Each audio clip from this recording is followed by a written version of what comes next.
आइए देखते हैं, क्योंकि अब हम चुनावों की तरफ बढ़ रहे हैं। 5 साल में कितने प्रतिशत परिवारों ने अपनी बचत को तोड़ा है, यह बड़ा इंटरेस्टिंग है।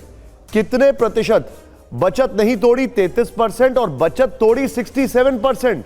जाहिर तौर पर आपके मन में सवाल होगा कि यह बचत तोड़ी तो क्यों तोड़ी, इसके पीछे की वजह क्या है? 67% लोगों ने अपनी बचत क्यों तोड़ी? 5 साल, और 5 साल में मैं करीब करीब 2 से 3 साल मान के चल रहा हूं, कोविड के, उसके पहले, प्री पोस्ट जो भी कोविड है। 67% परिवारों ने बचत क्यों तोड़ी? अब इसका आंसर देखिए, ये देखिए, बच्चे की शिक्षा, ये नंबर 2 है। नंबर 3 है जो मेरे लिए सबसे ज्यादा परेशान करने वाली बात है, लोगों ने अपनी बचत तोड़ी 22%। अंशुमन सर प्लीज आइए, फ्रेम में आइए। 22% लोगों ने इलाज के लिए बचत तोड़ी है। यह बहुत चिंताजनक है। अब दूसरी चीज जो और चिंताजनक है, नौकरी और कारोबार में नुकसान, 15% लोगों ने इसके लिए बचत तोड़ी। मतलब ये 22% और ये 15%, ये चिंताजनक है। उसके बाद आ जाती है बच्चों की एजुकेशन, वो है 11%।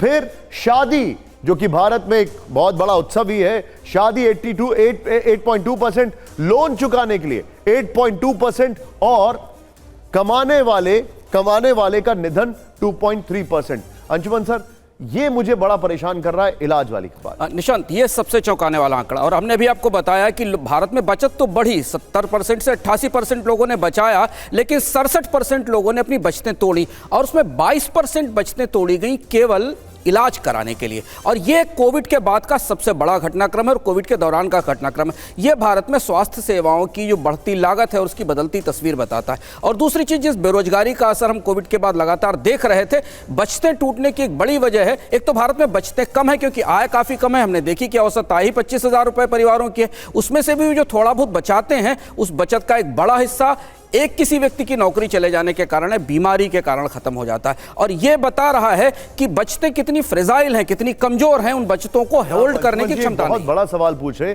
इस बार मैं सबसे पहले हमारे जो कांग्रेस के रिप्रेजेंटेटिव्स हैं उनसे पूछूंगा और फिर बीजेपी के पास आऊंगा। आलोक जी, ये अक्रॉस द पार्टी लाइंस, क्योंकि देखिए मैं यहां पर नेशनल पार्टी की बात नहीं कर रहा हूं, मैं रीजनल पार्टीज की भी बात कर रहा हूं, और कई जगह आप लोगों की सरकार है। मेरे लिए चिंता का विषय यह है, कॉस्ट ऑफ हेल्थ वो बढ़ती जा रही है। कॉस्ट ऑफ हेल्थ बढ़ती जा, हालांकि नौकरी वाला भी एक फैक्टर है जिस पे हम सभी लोग बात करते हैं, आपने पहले भी जिक्र किया अभी, लेकिन कॉस्ट ऑफ हेल्थ, इसको आपको लगता नहीं एक मैक्रो लेवल पर पिक्चराइज करना चाहिए कि कैसे इसको कम किया जाए? देखिए, मुझे लगता है कि 2 आंकड़े अभी टीवी 9 पर जो आए, सबसे पहला सेविंग्स का पैसा अगर बैंक में और पोस्ट ऑफिस में ज़्यादा जा रहा है या गोल्ड में ज़्यादा इन्वेस्टमेंट हो रहा है, तो स्वाभाविक है कि इकोनॉमिक साइकिल कहीं ना कहीं उसके ऊपर से विश्वास उठ रहा है। इन्वेस्टमेंट जो इकोनॉमिक सिस्टम में होनी चाहिए वो कहीं ना कहीं कम होती चली जा रही है। वो सबसे बड़ा चिंता का विषय है, जिसकी वजह से डिमांड कम है, डिमांड कम की वजह से इन्फ्लेशन है, और कहीं ना कहीं प्रॉब्लम्स फिर एम्प्लॉयमेंट के सेक्टर पर आ रही हैं। दूसरी चीज़ यहाँ पर आई कि 88% लोग जो हैं वो कहीं ना कहीं इन्वेस्टमेंट की तरफ या बीमे की तरफ, जैसा एक बहुत बड़ा नंबर चला जा रहा है। तो आप अगर री इन्वेस्ट नहीं कर रहे हैं तो इनसिक्योरिटी है, आप बीमे की तरफ जा रहे हैं तो इनसिक्योरिटी कहीं ना कहीं नजर आ रही है। दूसरी चीज जो बजट तोड़ी हैं कि किस तरह से 67% लोगों ने अपनी बचत को तोड़ा है, और ये आंकड़े समय समय पर अखबारों में भी पब्लिश होते रहते हैं। सरकार तो बहुत ज़्यादा आंकड़ों पर विश्वास न करती है, ना आंकड़े पता चलने चाहिए जनता को। जनता को तो केवल ये पता चलना चाहिए कि राम मंदिर का मुहूर्त का टाइम क्या है, उसके आगे तो मतलब बाकी सब चीज़ें बेकार हैं।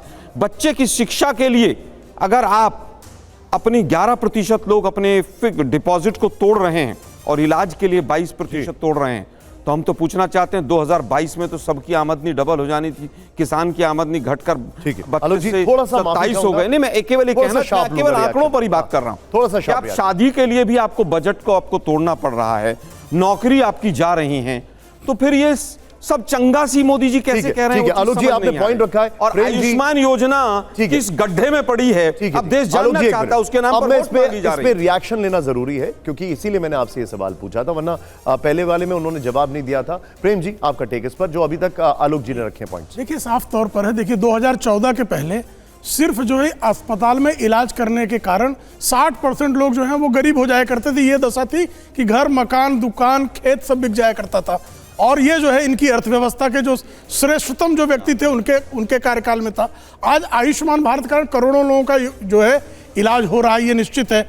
अब कोविड जैसी महामारी जो सहस्राब्द की सबसे बड़ी महामारी थी, उस महामारी में इलाज पर स्वाभाविक तौर पर खर्च होना था। फिर भी 82% लोग इस वर्ष में अगर बचत कर रहे हैं तो इसका संकेत साफ है कि भारत में जो बचत की वृत्ति थी वो फिर से वापस आई है और लोग जो हैं बेहतर हुए। और बैंकों को जिस तरह से लूट लिया गया था, जिस तरह से टेलीफोन बैंकिंग शुरू की थी और सारे बैंक बर्बाद हो गए थे इनके कार्यकाल में, अब बैंकों में अगर लोगों का विश्वास बढ़ता है तो यह भारत की अर्थव्यवस्था के प्रति जो है लोगों का विश्वास है, क्योंकि बैंक अंततः जो है कहीं निवेश करेगा तब जाकर जो है वो ब्याज चुकाने की स्थिति में आएगा। तो अर्थव्यवस्था की दृष्टि से जो है भारत में, और दूसरा जो बार बार एम्प्लॉयमेंट की बात करते हैं, 5 करोड़ लोगों को 2020 से 2023 के बीच में ईपीएफओ के अकाउंट खुले हैं, जबकि 6.5 करोड़ जो है इनके यहाँ तो डाटा ही नहीं हुआ करता तो 2014 के पहले ईपीएफओ का कोई कंपाइल्ड डाटा नहीं था, जो पुराने डाटा थे वही चलते थे। तो अगर 5 करोड़ लोग, और एक अंतिम वाक्य में 1991 से 2013 तक इस देश में 6.1 करोड़